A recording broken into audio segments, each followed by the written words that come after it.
Hello everyone, how are you? My name is Tessa and welcome to Hair Talk with Tess episode 3. Today we will be talking about box dye and the unfortunate consequences of using it on your hair. I have no idea what is up, but box dye is in the air recently. I have seen so many videos of people box dyeing and bleaching their hair, and I have so many clients with previous box dye or they're asking me about box dye, and honestly, it's got me triggered. But honestly, this also makes me really sad because people most of the time don't even know the consequences of using box dye. Let me insert some pictures really quick, just for a little bit of reference.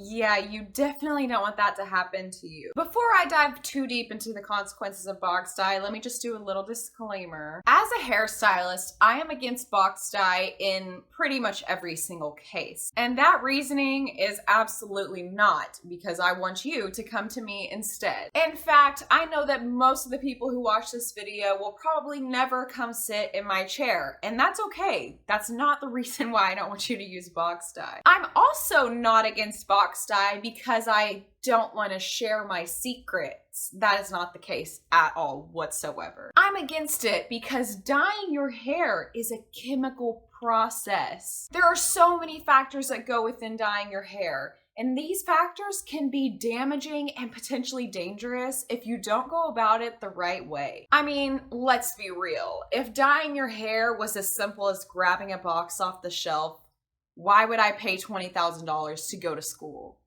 Riddle me that one, fellas. So let me tell you why I am against box dye. The first reason that I have for avoiding box dye, and in my opinion, this is the number one reason to avoid box dye, and this is because hair dye is not a one-size-fits-all type of deal. So if you've ever gotten your hair dyed professionally, then you'll know that the first part of the appointment, whether that's over text or in person, probably both, I do both, is a consultation.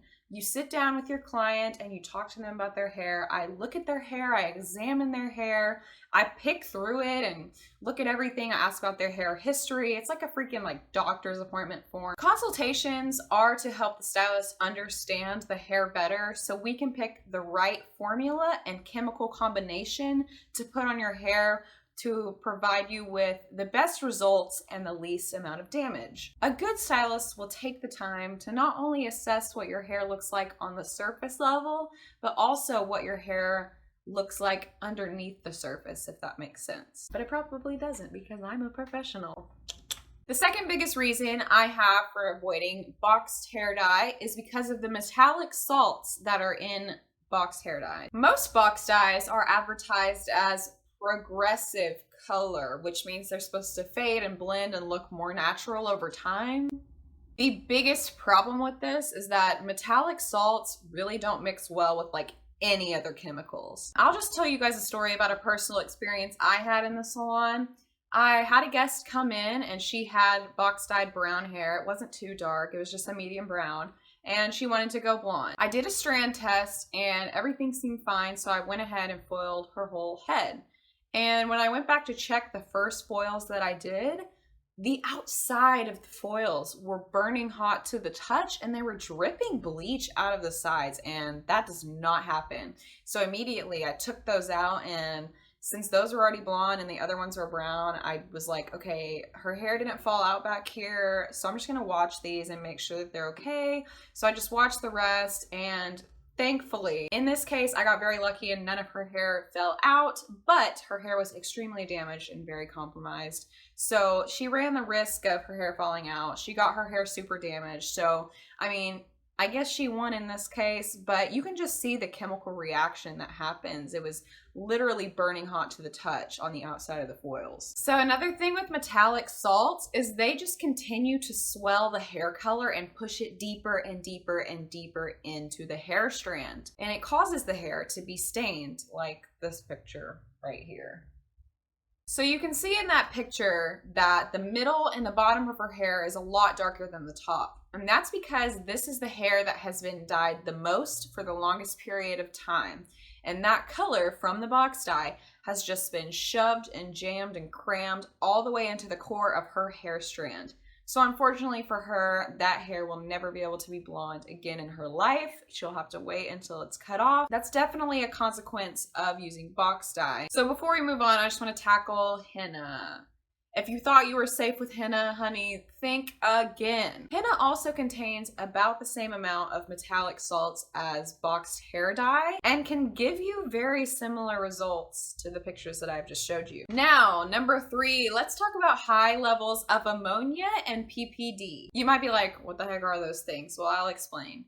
Ammonia is a chemical in hair dye that opens up the cuticle of the hair strand, which allows the hair strand to receive the color. A lot of professional hair dye contains ammonia, but in very small amounts that can easily be neutralized. Box dye, however, has very high levels of ammonia. So high, in fact, that they just rip open your cuticle, which can cause so many split ends. And it's such a high amount that it's really hard to neutralize the chemical reaction and get the oxidation process to stop. This also plays a part in the hair color getting shoved into the core of the hair strand. When the ammonia in box dye so aggressively rips open your hair strand, it makes your hair really dry and brittle, and like I said, can cause a lot of split ends. This also makes your hair look way more dull, way more quickly because the oxidation process doesn't stop, your hair's super dry, just a bunch of things on top of each other. Some boxed hair dye claims to be ammonia free, but really the ammonia is just replaced with a chemical called PPD. I can't say it. I'm gonna type it, but it's PPD. Now, once again, this can also be found in some professional color, but in very, very, very low amounts. PPD is actually known for causing severe reactions. I'm not going to put any on this video because they look disgusting, but just go ahead and Google it for yourself. It's pretty bad. The only true difference between PPD and ammonia, this goes for professional hair color too, is that PPD just fades out and looks dull a little bit more quickly. And the final and fourth reason that I have for you to stay away from box dye is that there is literally like no shine and luster in the hair that you color with box dye. And the reasoning for this has to do with everything that I just mentioned compiled into one. Box dye is too strong, too uncontrollable, too unpredictable, and way too uncustomizable. Brad Mondo made a video where he does a really fun experiment testing box dye versus professional color. I will link that below so you guys can check it out. Now, if you really, really, really need to dye your hair, the only recommendation I will give you is to only do your roots and use a color from Sally's or a local beauty store like that. That way you run the least risk of severe damage. But even then, it's really hard to know the proper formulation if you didn't learn the chemical compounds like other professionals and myself. The biggest piece of advice I can give you is that if you are too broke to get your hair dyed, then just save up money until you can afford to do so, because honestly, it's really not worth it to dye your hair at home, potentially get it messed up, and then have to spend like $400 to get it fixed. Okay, you gonna help me close out the video? Yes. Okay, thank you all so much for watching. I hope this video was informative and it helps you guys make some better decisions in the future about hair and coloring it. Stay tuned for more videos in the future, but in the meantime, I will see you next time.